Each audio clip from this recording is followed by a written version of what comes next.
Sen aklından bir şey tutuyorsun. Ben de onun ne olduğunu 20 soruda biliyorum. Ama bak, tuttuğun kelime herkesin bildiği bir şey olsun ha. Öyle kimsenin bilmediği özel bir isim ya da bir şehir olmasın. Tamam? Hadi başlayalım. Bastın mı? Ha, basmadın mı daha?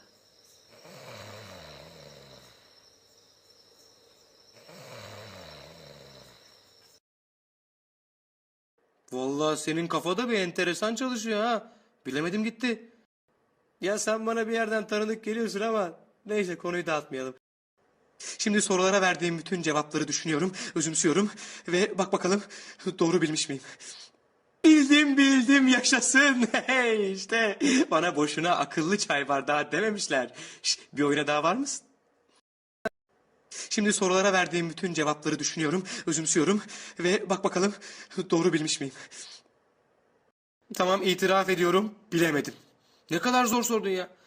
Hayır, anlamıyorum. Çok mu çay içiyorsun da böyle zor şeyleri akıl edebiliyorsun? Bana bir şans daha versene. Bak, bu sefer bileceğim.